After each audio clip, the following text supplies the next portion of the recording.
What's up, Get Better Basketball community? I'm Coach DeMarco, and this is Focused. In today's episode, I'm going to teach you how to attack the run and jump press. This is a press that I used for many years, which has helped me to learn exactly how you want to attack this type of pressure. And there's three things that I'm going to focus on today that will increase your odds of defeating the run and jump press. Number one is middle cuts. And this is a little bit unique, and it might be something that you're not used to doing, but this gave us trouble when teams did it, usually inadvertently against the press, but it's something that we did intentionally, and we worked on this in practice. And it's really, really simple. I'm not going to get into a press breaker. There's a lot of different press breakers you can do. What I am going to say is that the basketball has been inbounded and it's on this side of the floor. And now we know in the run and jump press, they really want to try to take you up the baseline if they can, because they want to chase and trap. We'll say our inbounder came in opposite and they're over here, and this defender is going to be a third away, and they're hoping that we go up the sideline so they can get there and they can both chase and double team. We obviously want to try not to do that. So the first thing I'm going to talk about is these middle cuts. We would teach our player who inbound the basketball to continuously work through the middle of the floor as the ball came up the floor. We did this in practice. It was something that we worked on in just a 2-on-2 setting, but you obviously could build in other ways to incorporate this. We wanted this player to do one of two things. Ideally, if this player starts to come up, and we know this player is stunting, they're getting ready to go, and they start to make their cut through the middle, and we can attack the middle of the press at this defender, say like, wow, they're there, and that, they're there to kind of scare you from attacking this area. But if you're able to rip through and get there, sometimes this player gets overly aggressive and they're going to maybe jump up. We would just, boom, we'd hit that ball middle and we could take off and we could really attack the pressure now, because we would have numbers with their two defenders back here. We would end up with a 4-on-3 advantage. Not always that simple. Sometimes this player is really disciplined, and as you cut the middle, they're going to work through the middle with you. But guess what? We're going to take the middle of the floor. I'm just going to put this offensive player over here, and I'm going to put this defender here. And say this defender does a great job, and you go and they beat you to the spot. And that's what a really good on-ball defender is going to do. They're going to heat up the ball. And I'm going to get into this in a minute. But we would retreat, maybe a dribble or two if we needed to. If not, we would try to cross. And now we're going to go and we're going to attack the middle of the floor again. Again, our offensive player is going to work through the middle. And this defender steps up. We're going to hit them. We're going to take off. If this defender doesn't take off, a lot of times, too, this is acting like a little bit of a brush screen. As all this movements happen, this defender's turn, and they can easily get caught up. A lot of times we could attack the press and get the ball up the floor. Obviously, we don't want to dribble into one of those trap spots up in this area, but we could potentially get the ball up the floor. So it might take one or two middle cuts, but it could be good. The other thing that could happen that sometimes we would do is we would take this player, obviously, say they catch the basketball, not always going to catch it in the same spot. Their defender is a third away. Here's this defender on the basketball. They could potentially be forced and kind of take a dribble up the sideline. Now this defender is going to start to go, but our guy is sort of following and making this middle cut. And here's where it comes in. We would teach our players, take a couple dribbles if you had to up the sideline. Ideally, we don't want to, but work on those retreat dribbles, which is one of the other factors I'm going to talk about in a minute, because as you get to that point and your defender's cutting you off, you start to retreat, the other defender's coming and they want to close in on you, but you've given yourself some space. Your player has now landed right in the middle at a distance where you could hit them, and again, they could go. And it's going to help because this sort of two-man game, hopefully it's going to prevent that player who's up here, who's looking to rotate and get a steal. You're at a distance where you can hit that player, they're behind them, and then they can get off to the races. So that middle cut could also follow you and you retreat back.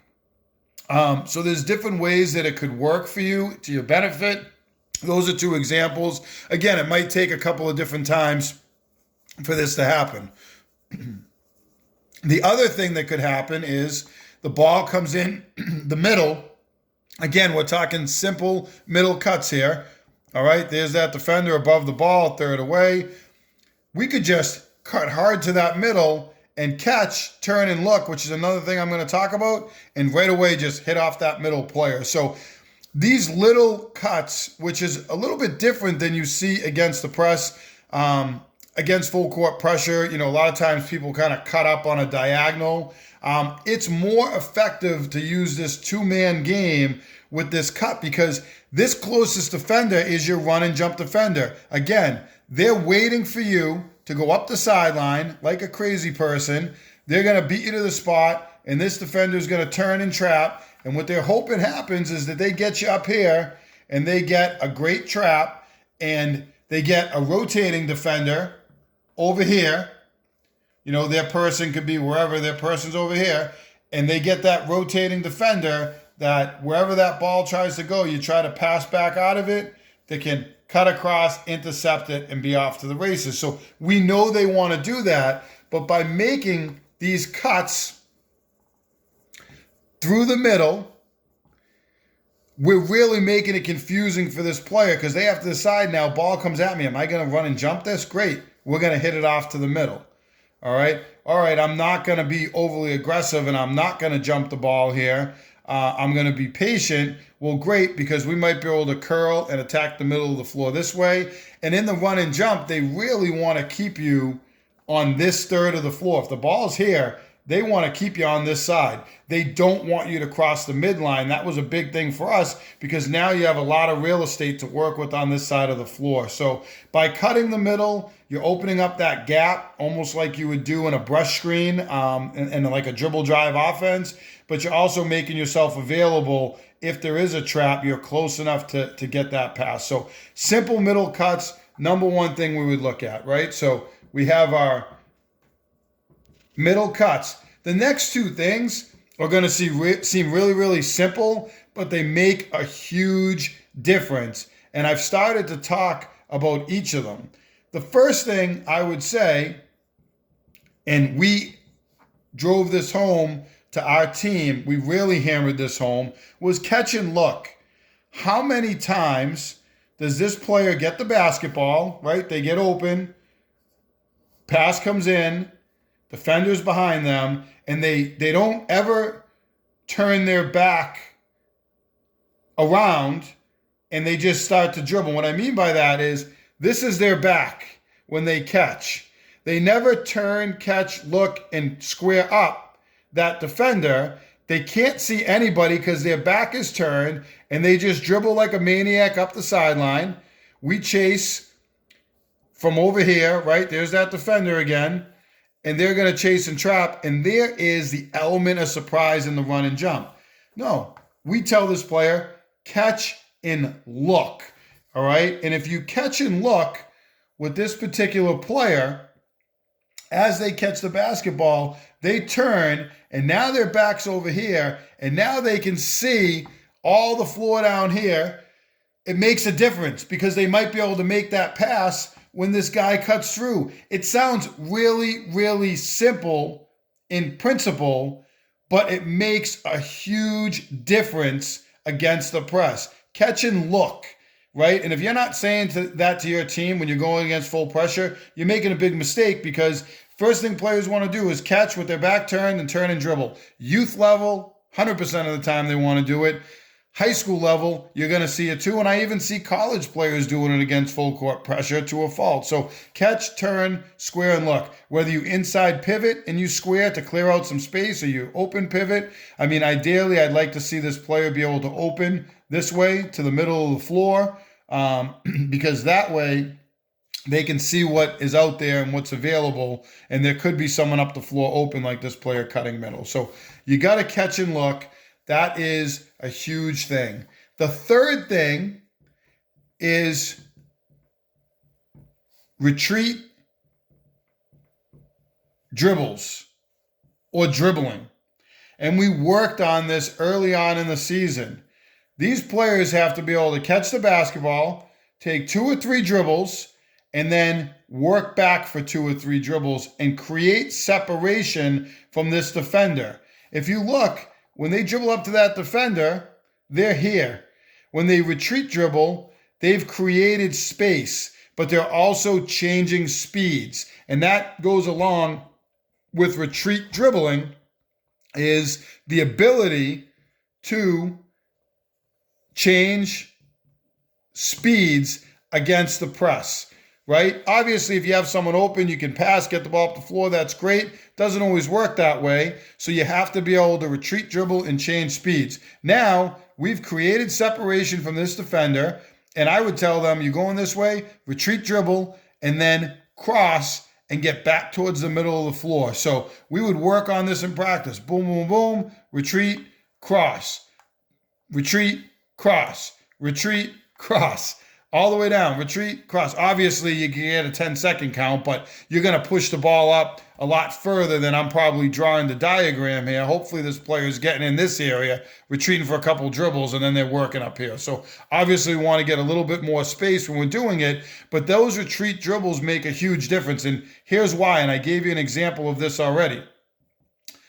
If the defender forces you up the sideline and you go, and that defender starts to beat you to the spot, and this defender's coming to trap, when you take those retreat dribbles, you are actually creating separation from that double team. Hopefully your teammates done their job, and they're starting to make their way over there, because you could potentially, as these defenders close in on you, just sink the ball to them and let them get off to the races.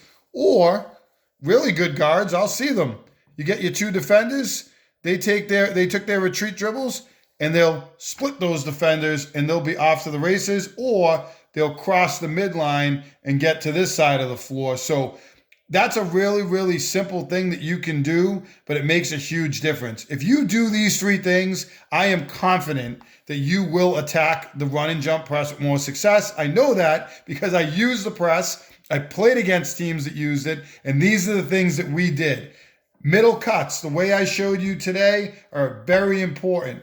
Catch and look. Don't catch and dribble with your back turn, and retreat dribbles and changing speeds against the press. It messes up the timing of their traps. It also allows you to see the floor, cross the midline, split the double team, or hit the middle. If you do this, then you're going to do much better against the run and jump press. Hit this. If you like this video, make sure you hit that like button down below. Turn on your notifications and subscribe to Get Better Basketball for more great videos like this one. Drop me a comment down below. Let me know what you think. And also let me know what other videos you'd like to see. While you're at it, get a brand new Dr. Dish all-purpose shooting machine to make your team the best shooters they can be.